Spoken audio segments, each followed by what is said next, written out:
I can't think of very many things that are more delightful in Oklahoma this time of the year than Oklahoma pecans. I think we're very fortunate here in Oklahoma to have the type of environment and climatic conditions that can produce good pecans. But we're also very fortunate in Oklahoma to have the type of people that can help the growers and the home gardeners in their problems and their concerns related to pecan production. Today we have Dr. Glenn Taylor, Extension Specialist, Tree Fruits and Pecans from Oklahoma State University, to give us a little bit of a rundown on the pecan situation this year in Oklahoma. Glenn, or better known as Cat, we're really pleased to have you on today's program. And as I mentioned, I think we're in a situation here in Oklahoma where we really are fortunate to be able to enjoy pecans, and there's not very many things that interest people more than pecans, whether they grow them or whether they use them. And kind of brief us on what this year's situation is as far as our pecan crop in the state. Okay.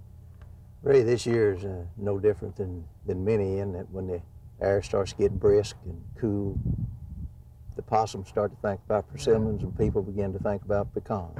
That's a good way to put it. I'll tell you, pecans are a mighty fine crop for us in Oklahoma. It might interest some of the viewers to know that Oklahoma is the native home of pecans. Mm-hmm. When you consider all the agricultural crops in the United States, there are not many that are native to the North American continent, but pecans are.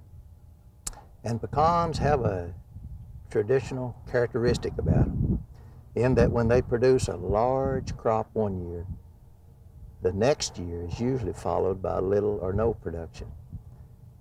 And Ray, last year, 1988, Oklahoma produced the second largest crop on record. About what was our average yield across the state? Our average yield last year was somewhere over 47 million pounds. The largest crop on record was back in about 1967 when we had 53 million pounds. This year, we have probably a third to half of a normal crop. Our normal crop being around 20 million pounds a year, to give the viewer some idea of the size of crops that we're talking about. So there are pecans available this year in Oklahoma, even though we did have a great big crop last year. Very definitely, Ray. There'll be some pecans available in somewhat limited quantities in some areas, but they will be available, and there'll be good quality pecans that are available generally throughout the state. How's the weather affected the pecans this year, Glenn? Well, every year is different in Oklahoma. Mm-hmm. This year is no exception. We started off with the spring of the year, and in first few days of April, we had a freeze that was almost unheard of that froze our pecans and decreased our crop set this year. So we'd already started with a smaller crop because of the bearing cycle, but it was thinned even more with the late spring frost then. Yeah, traditionally a large crop like we had last year does what we call exhaust the tree, so that there's not a lot of elaborated food materials produced by the tree stored over the winter to promote a crop the following year. You know, the pecan is a cautious tree. It normally doesn't start to grow in the spring until all the chances of frost and cold weather is past.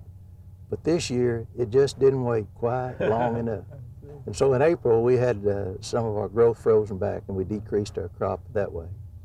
We had a very cool summer, as most people know, as they have experienced here in Oklahoma. It also delayed just a few days the ripening of some of our varieties. Here, just a few days ago, we had our first freeze in most of the pecan areas. And some of those pecans that were a little slow in maturing, they were still in the shuck, still green and very moist. Some of those were frozen, and those that were the shuck was very tight and hadn't started to split, we'll probably lose those pecans. But we'll still be able to harvest some pecans, and they'll be available for the holidays that are coming up. Now, you know, it just wouldn't be the holidays without pecans, and I'm glad that Oklahoma has a crop this year. You've got a really interesting display here looking at many different varieties of pecans and some other nuts as well. And I know this is a question that many people have, is what to look for in choosing varieties if they're going to plant or graft a pecan, but also if they're even choosing pecans to use. Can you give us a brief rundown on all these varieties you've got in here? Be pleased to, Ray. These are just a few of the pecans and other nuts that are grown in Oklahoma.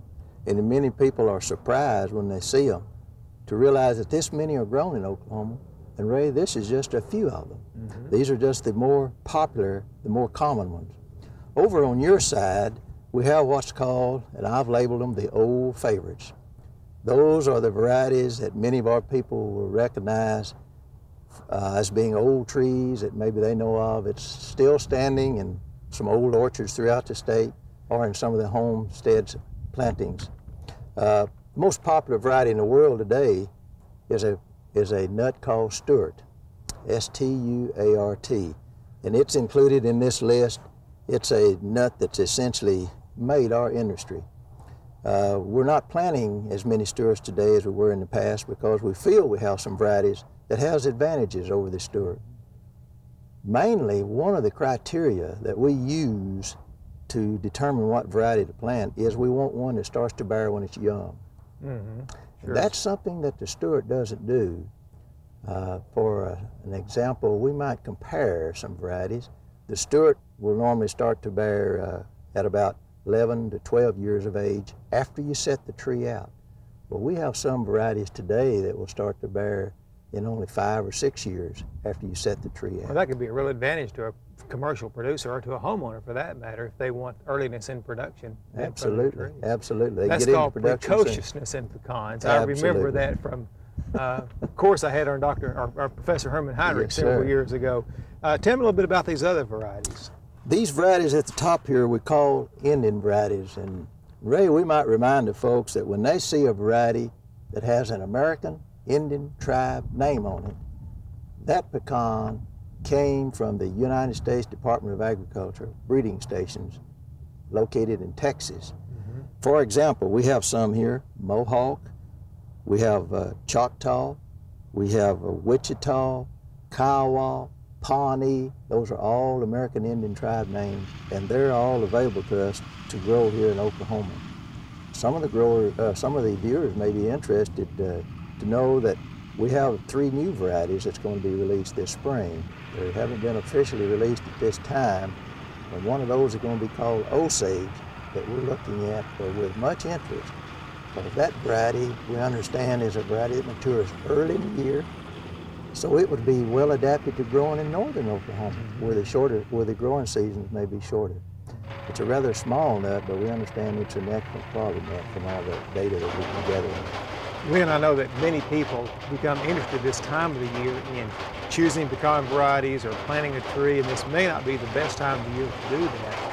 But I also know that you yourself have prepared a good number of fact sheets and other types of information on pecans, not only on selecting varieties, but also on general care of pecans. And these are available at all the county extension offices, and now would be a good time to visit the county extension office, pick up some of these information sheets and do a little bit of studying on pecans. And then when you want to plant either later on, well, in fact, this fall, if you want to plant trees, or next spring, you'd have some preparation done on those that variety search. Yeah, the selection of pecan varieties is a lot of it's left up to the choice of the individual. But when selecting varieties, first of all, we'd like to see a variety that starts to mature when it's young. You gave the word for that, precociousness. We also like a variety that produces a slim pecan that it's easy to crack. A pecan football shape is easier to go through the automatic crackles. And so we like a pecan that's oblong, we like one that's very productive, and we like one that has a good, bright, light kernel. Indicates quality to most people. Glenn, I grew up in southeast Oklahoma, right in the heart of the pecan country. It's God's country in Oklahoma as far as I'm concerned. And I can recall as a boy, we picked up pecans on the halves, and we'd maybe take some of the pecans and sell them, but many of them we would just keep and shell, and my mom would make pecan pies, and we'd store them. The pecan harvest and handling, though, over the years has changed tremendously. We don't have very many people that climb those trees and frail them like we used to have to, or hit them with a pole and frail them. I know there's a lot of mechanization, but still the basic techniques of storing pecans, of caring for the pecan after harvest has remained about the same. And I'm wondering if you could share with us a little bit of tips or information on if a person goes out and picks up pecans or has pecans of their own or even purchases pecans, how they need to handle these pecans so they can get the longest usable life from them? Really, one of the first things a person wants to be concerned about in harvesting pecans is to make sure that they don't stay outside under the trees on the wet, damp ground any longer than absolutely necessary. In fact, it'd be preferred if a person could just catch pecans on the first bag and take them immediately, maybe take them inside and spread them out so that they can dry. We like them to dry to what we call 4 to 5% of moisture. Now, most people can detect that dryness by simply tasting. If the pecan has a little bit of crunchiness to it and it tastes like you think a pecan ought to taste, in other words, it doesn't taste rubbery, then it's probably dry enough to be stored. But I would advise the people to be certain that when they harvest pecans, particularly here at the first of the year, to make certain that they dry them well before they put them in storage. And that would be particularly before they crack the pecans and not allow the pecans to be out in a cracked state in the shell or even outside the shell, particularly where they can't get air to circulate around them. And Ray, they also need to get the pecans up as soon as they can for other reasons. And that be because of robbery, vandalism in the cases where we have wildlife, various pests that love pecans also, mainly the crow and the blue jay and the squirrel, and some people like them too if they're handy, you know. So we need to get those pecans in just as soon as we can.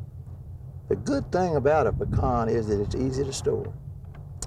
Temperature is an important factor, and if people would just be concerned about temperature, they can have pecans for years and years. We say that pecans can be stored for a year at about 32 degrees Fahrenheit. And it can be kept very fresh, in a very good condition. And if people want to store them for longer, they can store them literally for years. If they'll just put them under storage at about 0 degrees Fahrenheit, they'll store in a fresh state.